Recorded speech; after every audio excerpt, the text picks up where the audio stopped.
Приветствую! На старых фотографиях часто можно видеть автобусы с центральной фарой над лобовым стеклом, так называемым прожектором. Выглядит это крайне необычно, так как на современных машинах данный элемент отсутствует. Кто-то впервые увидел расположенный сверху прожектор на фото, а кто-то такие автобусы помнит с детства. Центральной фарой, как правило, оснащались автобусы, совершавшие междугородние рейсы. Яркий тому пример Икаруса 55-й серии.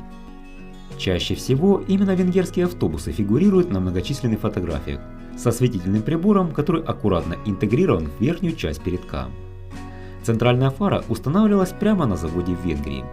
Это была отличительная особенность модификации, предназначенной для СССР, основного покупателя Икарусов. На автобусах не для Советского Союза на месте прожектора находилось табло с названием маршрутов. Однако для советских дорог прожектор был важнее. Дело в том, что за пределами городов в те времена трассы освещались плохо, транспорта было мало. Стандартная оптика справлялась с освещением не очень хорошо.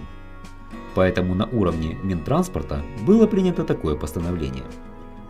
Все междугородние автобусы, помимо стандартной оптики, должны быть оснащены прожектором. Если же конструкция автобуса прожектор не предусмотрен, то на уровне автотранспортных предприятий своими силами необходимо было установить так называемую фару-искатель. Но интересно, что еще до Икарусов верхнюю фару можно было видеть на автобусе ЗИС-127. Он первый в Советском Союзе предназначался для междугородних перевозок.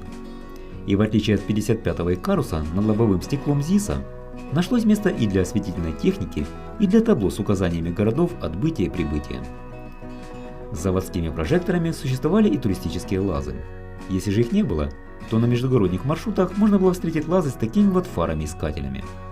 Мощность у них была меньше, но зато из кабины водитель мог вручную через рукоятку поворачивать фару, чтобы подсветить нужную ему область. Загруженность трасс была небольшой, поэтому никто тогда не задумывался, что свет от прожектора может ослепить встречных водителей. Новая генерация автобусов Икарус 250-е семейство тоже оборудовались верхней фарой. Но теперь прожектор не встраивался в корпус, а предлагался как опция. Его можно было поставить при необходимости, а потом убрать. В 80-е годы необходимость в таком техническом решении постепенно сошла на нет. Уже не было проблем с освещением трасс, да и транспорта стало значительно больше.